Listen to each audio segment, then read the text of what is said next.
This guy right here.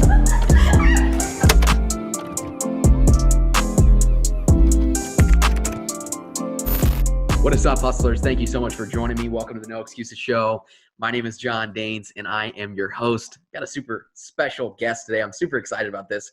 We've been chatting a little bit before the podcast and just getting acquainted, and I can already tell we're gonna have an awesome conversation. Here, my good buddy Iman Gadzhi. Iman, how you doing? I am great. Wishing that I had your level of energy, to be honest. Dude, hey, come on, man. We're here. We're excited. First thing I want to address, okay? I've probably heard 15 people pronounce your name 15 different ways. So let's get some clarity on it before we get started. All right. So my first, and honestly, I don't mind any which pronunciation. Technically, it's Iman, and Iman is an Arabic name. It means faith in Arabic. But like people say Iman. It's mainly just Iman or mainly like Iman or Iman. But I don't mind anything. And last name is Gad. That's the thing. My last name, I say Gadzhi, but it's like, it's long, isn't it? My actual last name, I think it shows up here on Zoom, like Gadzhi Magomedov. Yeah, man, I'm not even going to try to say that. Yeah, so my full name is, and my middle name is even worse. My middle name is just like so pointless. It's so unnecessary. It's Iman Ali Magomedov Gadzhi Magomedov. I'm not even going to try, man. That's awesome. That's cool, bro. I'm glad we're able to get that out of the way. So, man, you are like obviously one of the biggest influencers in the agency space. Like you've probably got more people to start agencies in the last 3 years and start profitable agencies for that than most people. So, like, let's dive right into it, man. Like, how did you get started with this whole game, and you know, what propelled you to want to start an agency? Mm-hmm. So kind of my track record with business in general is when I was 14, I was flipping Instagram accounts. Okay. 2013, 14 was kind of the birth of influencer marketing. And I mean, that's pretty much how companies like Movement grew to exit it. I think they sold for what, like 100 million? 100, yeah, 100 or 200, 100 million and like 100 million in incentives, like crazy money. Yeah. Well, that's how they grew to get to that level when realistically, I hope I don't offend any Movement fans, but like realistically, they're just a glorified drop shipping business. Yeah. You know, is through influencer marketing. So I kind of caught wind of that, and that's what I did when I was 14. But very, very quickly, within 5-6 months, that got extremely saturated. From there, my passion turned to personal training, gym, health, and I'd be pestering my friends' parents at the dinner table to like train them. So I used to train them for like equivalent to like $40 an hour. I used to sell them like 3-month packages, stuff like that. And I guess that's kind of how my salesmanship started. Okay. And then from there, I was like, okay, this is cool, but I need something a little bit more high leverage. And getting into fitness, I started looking obviously at brands like Alphalete, Gymshark, et cetera, and I started getting into videography. So I took the money I made from personal training and I bought a camera and I started making some content. And soon enough, I started getting videography clients here and there, and videography clients leewayed into having an agency. Mm-hmm. So the first ever client I had was actually my old football team. And I remember this is August 2016 at this point. So August 2016, I throw together this proposal. You know, like I did everything that now looking back, or I did everything that now with the growing agency community, I would tell people not to do. Right. I had a proposal. I had like I had the a la carte option, but then I also had my package. Yeah. And my top tier package came out to 75 pounds a month, which is, 75 pounds a week, okay, which is equivalent to like $100 a week. Nice. So $400 a month was my first retainer. And for that included 30 Facebook posts, unique, 30 Instagram posts, unique, 4 YouTube videos. But I curated all of that as well. Wow. Like I actually did the content creation stuff. Yeah. Like now that I look back at it, like probably if I broke down how much I made per hour, it would have been like $15 an hour or something like that. So it really wasn't anything special. But what that did was that opened my mind and opened the world of monthly recurring to me. Uh-huh. Because I never realized that like, and by the way, when I signed my first probably 3-4 clients, I didn't know what SMMA was. Like I didn't know it was a thing. Like I didn't know it was like a a weird little brotherhood, a weird little community online of like, you know, people like me, like little like digital marketer, like losing, like stuck in their basement. Like I didn't know that there was people like us, but I just thought of it as like, oh, okay, cool. Like I'm just making content and like posting on social media for like some companies. Right. So that was my first ever client. And then from there, it was kind of quiet for 6 months. And the main way that I used to get clients back in the day is I actually used to use Instagram, and I used to send them. Now, main way I get clients is, I mean, 80%, 90% is through Facebook ads, to a case study funnel. But apart from that, every once in a while, probably once or twice a week, I will send a loom to a company that I'm just like, okay, this is surefire. This is a company that, you know, we can knock it out the park for. Yeah. So these days I'm sending 10, 15-minute cold loom audits. Back in the day, I used to send 60-second Instagram videos. And then used to be like, at the end of it,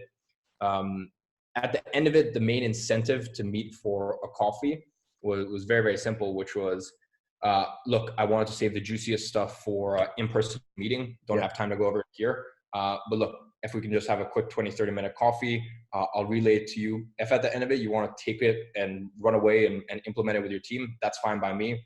But nonetheless, you're either going to walk away with a new incredible service provider that, you know, can fulfill this for you, or you're going to walk away with a free 30-minute consultation. So either way, it's a win-win. Yeah. So that's how I was getting clients back in the day. Nice. But from the point of my first client to my second client, it was roughly around 6 months. But my second client, for me, like big time. For me, that was, I think we were a little choppy. Are you back? Yeah, back. Yeah, for me, that was big time. That was $2,500 a month. Nice. And that was huge at that time. So that's kind of how I got started with the agency model, and from there, very quickly scaled up, and I was at a point where I was making $15,000-$20,000 a month with my agency, but it was still a creative agency. Yeah. Wow. Yeah. And the main issue with that was it was awesome. But the issue with that was clients would come to me and they'd be like, this is amazing. Our socials are growing. The content you're creating is actually congruent with our business and the reputation of our business. But what's the return on investment? And I'm like, I have no fucking idea. Right. like what's the return on investment of the red bus ads you're running? What's the return on investment of the billboard ads you're running? Right. Like I had no way to quantify it. And, you know, if anyone is familiar with me as a person, I'm not the type of person, like I got into business to feel like a business owner, not to feel like someone's little bitch. Yeah. And while I was 17 years old making $20,000 a month, I still felt like my client's little bitch. And it killed me. Yeah.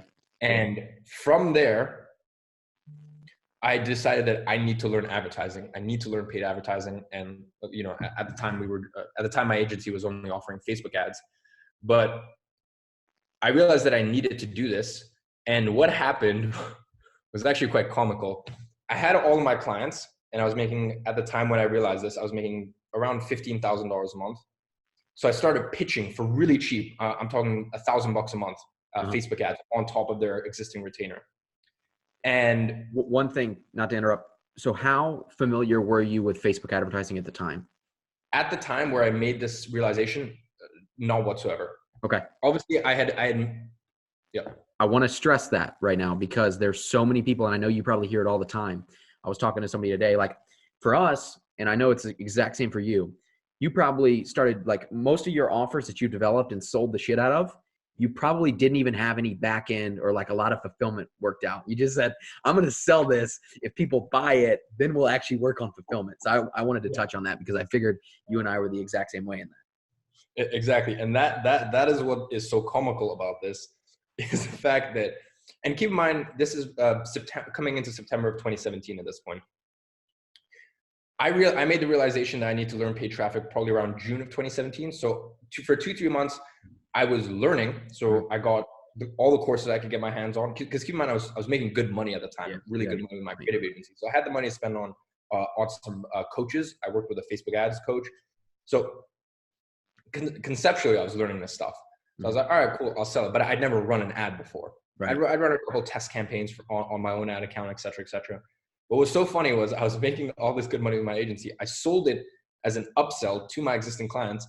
And then because I got such shit results, not only did my clients fire me for Facebook ads service, but for the other content creation and social media management I was doing. So my agency, literally, I remember this is September. By the end of September of 2017, my agency had dropped by like 70%. Like I lost so many clients because I quite frankly, I just fucked up on the campaigns. And that was my real lesson in learning the, like, look, you can't learn Facebook ads in 2 weeks, in 4 weeks. You can learn the foundations, you can learn the principles. And if you have someone who can really break it down to the brass tacks, like you can get pretty good at it pretty quick. But that's like,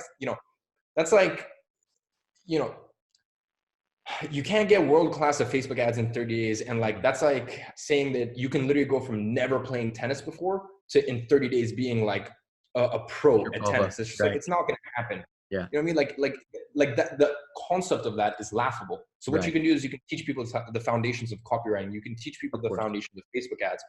If someone is running Facebook ads, the best place to start, in my opinion, and I've had people ask me this before, they're like, hey, why do you recommend to people to run ads for local businesses when you run ads for e-commerce and infoprog businesses? I'm like, well, because infoprog businesses, in my opinion, is the most difficult, or in the top 3 most difficult niches, type of clients you can service at all. Because not only are you have to look at the dashboard inside of Facebook or inside of Google. And the dashboard of Google or Facebook with our e-commerce clients is our responsibility. Like that is where our responsibility lays. Whereas with our infoprog clients, it lays in the dashboard of Facebook and Google. And then if anything is out of KPI there, then we need to go look at the funnel and we need to look at all the breaking points. And it's like, like that's why I tell people, like, okay, you can do that, which is extremely difficult, or you can just start off with your local restaurant clients, your local gym clients, and you can run native Facebook lead ads. So it's like, you don't even have to build a funnel or like put together a little funnel or anything like that. Right. You just have your native lead ad, a little Zapier integration, and there you go, you're done. Yeah. So yeah, that was kind of a really big awakening for me. It was like, oh, Facebook ads aren't as easy as like everyone made it out to be. Right. And I lost tons of clients because of that. And then I had to rebuild from there. And I had to do the thing that I was most scared of, which is just get my hands dirty with Facebook ads. Like I had to learn what is the difference between like a standard event and like a custom conversion. Right. And like, I had to like, almost like I was learning in class, like I had to take notes and I had to like open up Facebook and like, make all these like mock campaigns. And I was like, okay, I don't need to wait until a client comes to like press 30 pounds a day on this ad set. Let me just put it as a draft. And like, at least I'm getting the hang of it and I'm learning it. And it's like, I'm getting the feel for it. So that was kind of how that all came about. Yeah, 100%. And I think that one harsh reality for a lot of people is the biggest lessons for Facebook ads are a lot of the times the most expensive lessons. So like you'll blow a budget and then you'll be like, well, shit, I just wasted all of either my money or, hopefully not their clients' money. And then they'll be like, okay, well, this bad thing just happened, but at least I've learned these big lessons and I can go transition. And that's the period that we were in as well, man. Cause like hearing you say this and people reach out to me now, which I'm super, thankful for. And they'll be like, hey, how can I learn Facebook ads? And I'll be like, you got a long road ahead of you. You're going to have to spend some money. You can learn the basics and, how the ads manager works and how to navigate it and do all this stuff. But like, there's so many different factors, especially if you're running for a webinar or an info product client, that you really have to be able to actually analyze everything and make a perfect system for, actually to produce results. Couldn't have said better. So it's cool to hear, like, I know a lot of people listening, because I have a predominantly agency owners, I feel like are going to be listening to this, right? So it's like, don't feel like there's people like Iman that are, they just hopped on Facebook and they were just like ROAS gods, like it takes time to learn and you have to get acquainted and like just within anything. So it's really cool that you're open and vulnerable about that. It's really, really awesome. So, going through the Grow Your Agency, and I'm going to have a link down below for Grow Your Agency for anybody that's looking to get into actually, learn how to grow a profitable agency. And I think that Iman is hands down one of the best, agency mentors in the game. So, And you guys know I don't promote stuff if I'm not doing it myself, or if I don't like really heavily, believe in the mission and the purpose, which is, really cool about Grow Your Agency as well, which we'll probably get into. But like, I think that so many people are trying to master Facebook ads, just like we talked about earlier, master whatever services they're offering, but they get in a sales meeting and they shit themselves. So let's talk about sales, because you go into sales a lot. It's actually probably one of the longest modules in Agency Incubator, is you getting into sales and talking about sales. So I'd love to talk about that with you a little bit. Perfect. What do you want to talk about? So like, let's talk about, just how you started to not only like do some client generation and get some appointments booked, but what were some of the quickest things you learned about selling, especially selling, Facebook ads as a service? Like, what were a few of the things that you saw, maybe 3, that you were like, okay, if I address these and I can hone in on these in the meeting, I'm almost always going to close? Things that you can address in the meeting. I mean, there's so much to go over, but a lot of, I was actually, this is, it's maybe like 2 hours ago at this point. Like I was just ran around the corner just to pick up a bowl of cold brew. But I was thinking about this on the ride back. I was like, everything about business changes in terms of the tactics, but if you can just teach people the fundamentals, that can carry over into anything in life. And it's kind of the same thing with sales. Like if you can learn the best salespeople just do the 80% of the basics correct. Yeah. And one thing, two quick things that I'll give you here. One that's sort of agency specific, and one pitfall that I found myself, falling trapped to. And the other one, which is more of a mindset thing, is first and foremost, I genuinely think sales is 70 to 80% about your, and I don't want to say mindset, it's just about your self-esteem and your self-identity and your self-respect. Like I've had it, like, it's so funny. I need to chop up all of these stuff and like remove some of the confidential stuff. But I have had it to the point where I remember I was actually, right now I'm in Bali. A year ago, I was in Bali. And I had a client, and this is our minimum retainer. Our minimum retainer is 4,000 pounds a month at my agency. And so this, I was about to use a gender inclusive term, which They. might give away, but they, this person, I basically told them on the call, I was like, I will bring you on board if you promise to me right now that you will not be a pain in the ass client. And like they literally promised me on the call. And like I thought about after the call, I'm like, I cannot believe that like I had just told a client that I'm selling to, like, I will only bring you on board if you promise that you're not a pain in the ass. Wow. Because I could tell they might potentially be that.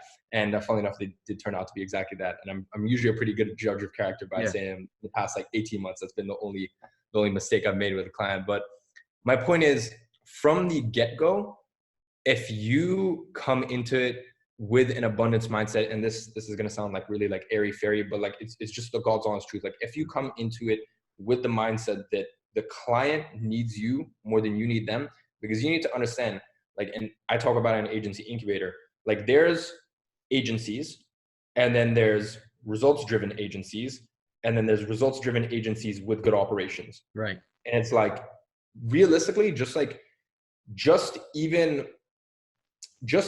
any audience, listener to your podcast, or let's say anyone in Agency Incubator, just the fact that they're listening to someone like you or someone like me puts them so far ahead of the competition that they're already going to be in the top 1% just by the way that they're running their agency. Yeah. I use it from mean results-driven agency. Yeah. And just that alone, they need to go into the meeting with confidence, knowing that while another agency is going to come in with a pitch deck and like these visual graphs and all this bullshit and talk about like, and like the KPI they're going to be optimizing for is like, hey, we can get you X amount of like impressions. Yeah. It's like, no, you're going to come in with a results-driven approach, and that already puts you so far ahead of the competition.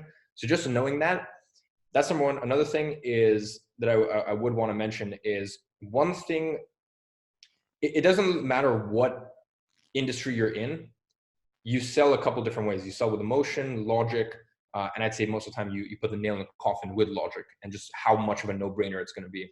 Wow. The emotional side of things, I always struggled as I transitioned to work with higher ticket clients, because for the education company, for example, we've had service providers in the past for various different things. And like if a service provider came to me and they were like, Eman, like you're at X amount in monthly revenue and you want to get to X amount of monthly revenue. Like, why do you want to do it? Is it for like your family? Is it for your blog? Is it for your family? Is it for your girlfriend? I'd be like, the fuck is wrong with you? Like, I just want this, like, I just want this part of the business, like, dealt with, you know, without dealing with it in-house. Like, this has nothing to do with my mom. Like, what the fuck's wrong with you? Right. Yet I was using that in the early stages to sell clients. And for local businesses, it actually worked pretty well. Yeah. As I transitioned to higher ticket clients, I needed to learn, I needed to find a way to dig the reason behind them wanting to, them wanting to get their business from where it is right now to where they want it to get to, without sounding cheesy or corny. Mm-hmm. And like the main thing I say these days is, hey, John, you know, your agency is at $100,000 a month. You like to get it to $180,000 a month by the end of this year. My question is, you're already extremely successful. Yeah. Like, why do you even want to get to 180,000 a month? Like, quite clearly, you're a very successful business owner. So just out of curiosity, like, why do you want to get us that point? Right. And like that way, you're kind of stroking their ego, which is a little bit important with these higher ticket clients. And it's more of like a just business to business owner, like out of curiosity, like, why do you want to get to that point? But you'll still get that emotional response from them, and you'll kind of get that deeper reason behind, like, I just want to make more money. And if they say it's just because I want to make more money, just be like, yeah, but just like business owner, like, why do you want to make more money? Mm-hmm. And like, I also like the whole like saying business owner to business owner, because that just puts you on like an even track. Yeah. And that's such an important key, is the fact that like you guys are both business owners having a discussion. Yeah. You're not some sleazy service provider trying to get their business, which technically you are trying to get their business, but you never want to make it come across that way.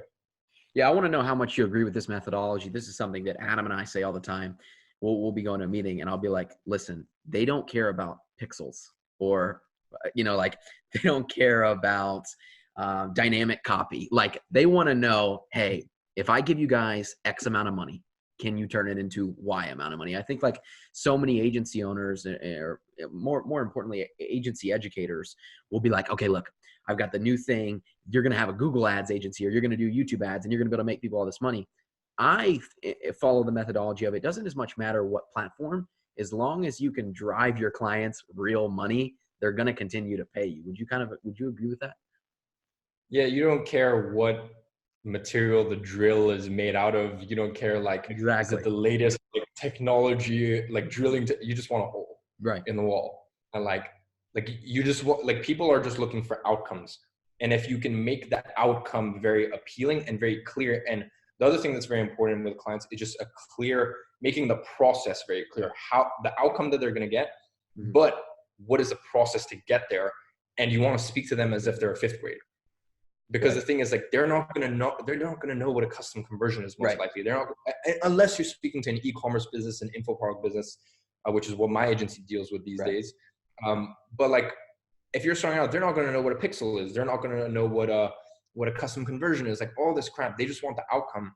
And also with clients, some clients care more or less about process, understanding the process. Right. With some clients, like, it will take them, you might need to allocate 20 minutes to explain the actual process, how you bring them results. Whereas with some clients, you just explain, okay, it's Facebook ads, we give this offer, and X amount of leads come in. And from that amount of leads, statistically, there's an amount that will then purchase your flagship product or your flagship service. Right. You just kind of go through the numbers with them. Yeah. Like that might only take 2-3 minutes. So it depends, and it varies with from client to client. Yeah, but I totally agree with you there. It's all outcomes. 100%. Yeah, this might be one that we can throw in the Facebook group, man. This is good stuff. You're dropping value. So, I want to talk about personal branding, because before we got started, I was, being kind of selfish with your time, because I wanted to pick your brain on some things. And, I was asking you like, hey, where can I find a savage media buyer? And you were kind of like, hey, lean on your personal brand. And I think that, like, let's talk about how important.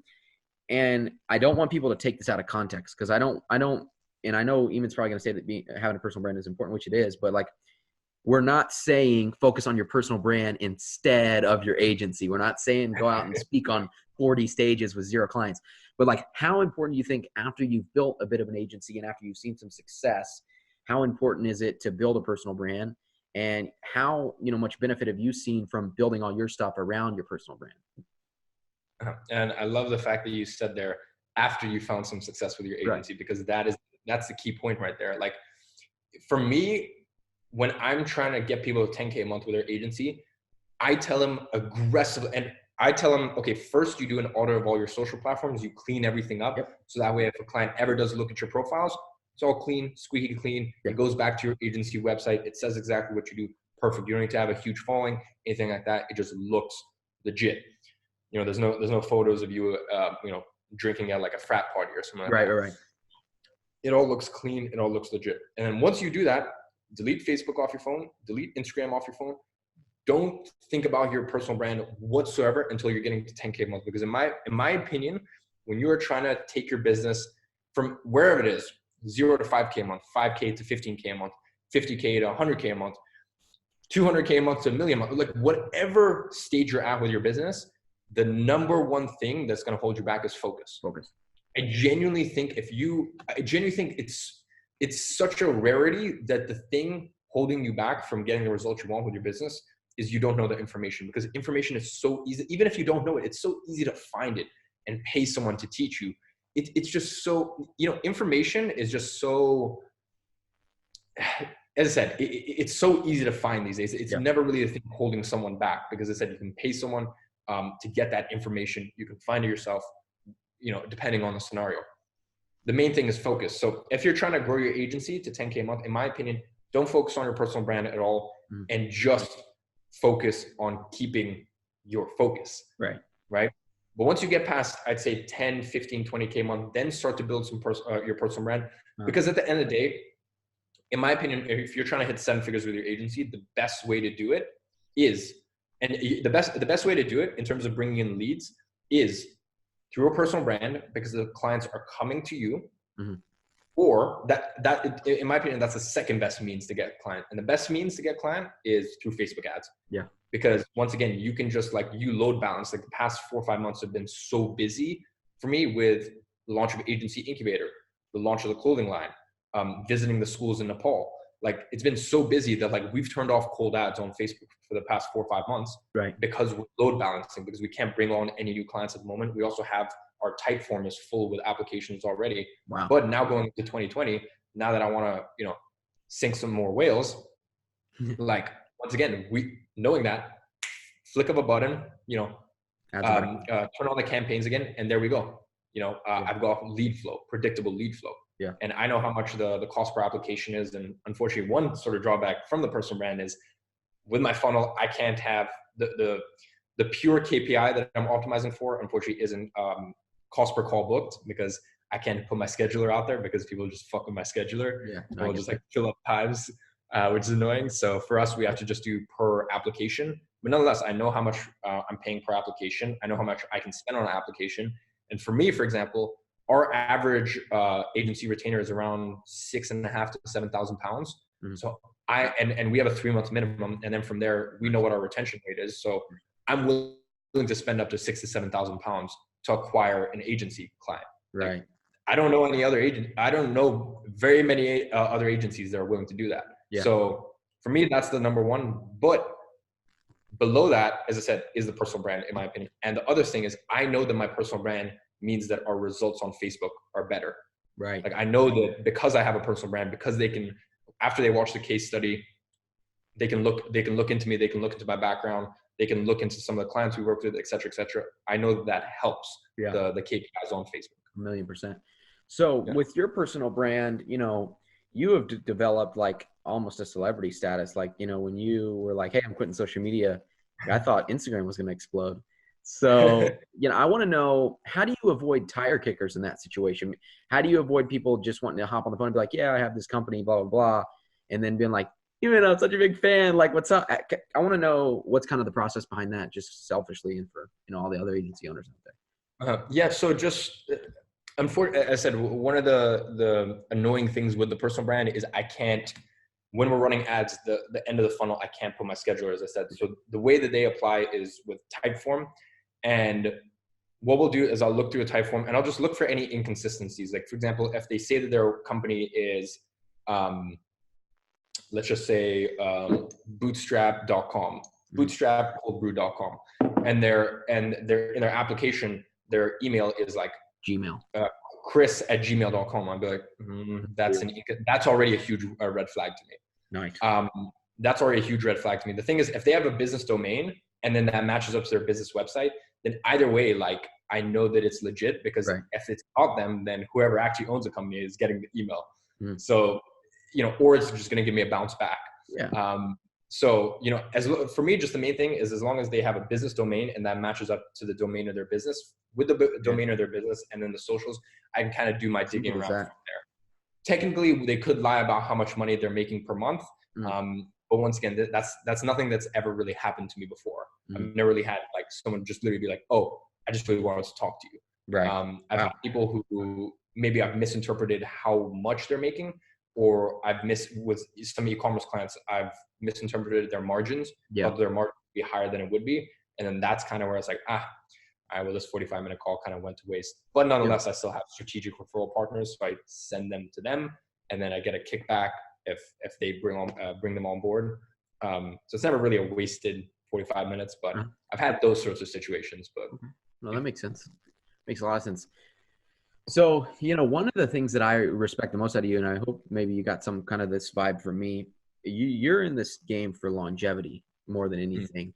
And, like you watch your YouTube videos, and just your acumen and the way you talk about things, you can tell that you're like a real business owner. You're not just like some dumbass guru who got lucky. So I respect the hell out of that. First of all, it's one of the biggest reasons that I want to have you on the show. But let's talk about, I'll be watching your YouTube videos and you'll be like, listen, I have a, 4 or 5 full-time person company, and my profitability is blowing other companies out of the water. So like, let's talk about being lean, because I feel like a lot of startup entrepreneurs or agency owners, when they make some money, they want to have 40 staff just so they can go to a family dinner and be like, I got 40 people working for me. But in reality, there's people that are lean that are blowing their profitability out of the water. So let's talk about your team. So the thing is, I have technically 3 companies now. I have the agency, the education company, and then the clothing line now. Which is sick, by the way, guys. You guys got to check out the clothes. I appreciate it. So the agency is the thing where, like, I've said this before, like with my agency, I'm always looking at the P&L. I'm a total stiff ass when it comes to the agency. For me, I will never, ever, ever let myself slump on customer experience or client experience or client results because of money. If I can spend an extra $1,000 a month on something, not that that's ever been the case, an extra $1,000 a month on software or this or that, in order to have a better, like for example, when our clients onboard, in our onboarding process, we ask for their address and we send every single client a gift. Nice. So we send clients, we'll spend like 100 to 200, and I totally recommend this for any agency owner out there, because like when you onboard a client and you send them a gift, like it's honestly like, it's incredible for them. Like we've sent our clients in the past, like watches, because they know me, they know I'm super into watches. We've sent them like loose leaf chamomile tea and like a little mug thing, so they can sleep better. Like we've sent them like tons of really cool gifts in the past. So for example, like I'm not a total stiff ass when it comes to that, but just in general, my entire aim is to keep the agency as lean as possible. And I will literally get a hard on if I can take a software cost from like $25 a month to like $20 a month. Like that $5 saving is like huge to me. And then I got so happy about that little $5 saving. And then in my education company, like I'll throw like a party for the party.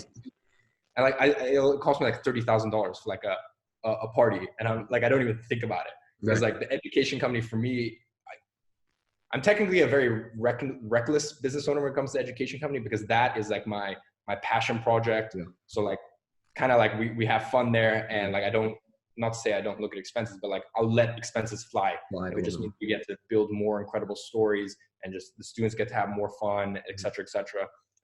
But with the agency at the end of the day is my lifestyle business. Like my agency pays for everything.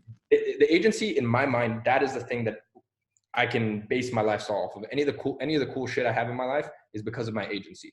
And the way that I do that is by staying incredibly lean. So I said this in Agency Incubator, and I've had a couple of people send me this clip, but like, and they found it really funny. Like sometimes I say things, I don't realize how ludicrous it sounds. But like I said before, I'm like, revenue doesn't pay for your mom's hip replacement. Yeah. Oh, 100%. Like, I don't give a fuck if you're doing 200K a month in revenue. Like, what's your profit? Yeah. And the other thing that's aggravated me so much is there will be agency owners out there doing 100K a month in revenue, and they're going on about that, and their profit is like I know, to be honest, I know thought leaders in the space looked at as experts doing 100K a month in revenue, and like I know behind the scenes that their profit is like 15K a month. And in my head, I'm like you're looked at as an expert because you're doing 100K a month in revenue, but like you're actually only taking home 15K a month. I would much rather be one of my agency incubator like students, like living out in Bali with like, you know, only 5 clients, but doing $15,000 a month profit. Yeah. With like them and like one remote team member. Like that's a much better lifestyle than like having like 20 clients and just having so much stress in your life. Yeah. So the way that I do it, you don't need either, you know? Yeah, like office, this, that. Yeah. So the way that I do it is with my agency, I have 1 1/3 full-time employees. I have Danny, who's the media buyer. He manages all the campaigns, the client campaigns. I have Kieran, who's a product manager for Grow Your Agency, but 30% of his time is spent writing the copy for all of our agency clients. Oh, wow. So Danny runs the ads, does the reporting, thinks of new audiences, make sure that everything's load balanced, all the campaigns are optimized, all the ad sets, all the spends on the ad sets are where they should be, does all the reporting, does all the communication with the clients, et cetera. I'm there on the bi-weekly calls. But apart from that, every week he sends a Monday Loom update, a 5 to 10 minute Loom update to all the clients. And then on Thursday, there's a 1 to 2 liner for every single client as well. And then Kieran does the copywriting. But if you are looking to stay lean, and you have an advertising agency, couple things. Number one, the person running the ads should be writing the copy too. That is my wholehearted belief. Like I would never hire a full-time copywriter. Nice. It's just I happen to have one because he's a product manager for Grow Your Agency. Like Danny used to write all the copy. Like Danny used to run the ads and do the copy for the clients. And then I just did the lead generation and the sales.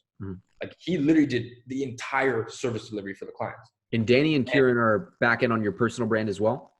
Danny just works for the agency. Okay. Danny is just the agency, and Kieran is a product manager for the education company. Okay, gotcha. But as I said, 30% of his time is spent writing copy for the clients. So for any of you guys looking to get a copywriter and a media buyer, don't do it. The media buyer should be writing all of your client campaigns because also they know the campaigns, they know the audiences. They are looking at the ad comments. They're seeing how people are responding to it. They have a much better pulse on what works well and what doesn't, what's polarizing enough and what's too polarizing. So super simple. You bring on a media buyer. The media buyer, just from my perspective or our experience, Danny can manage about 10 clients max. Okay. 11 clients is like pushing it. So Danny's sort of happy place is around 7 to 8 clients. So you bring on a media buyer, he can bring on 7 to 8 clients. Let's say you pay your media buyer, hypothetically, $5,000 a month. Let's say your average retainer is $3,000 a month. If he's bringing on 7 new clients a month, 21,000. So the way I look at it is pods. So you have one media buyer and you're paying him, let's say hypothetically $5,000 a month, full-time salary.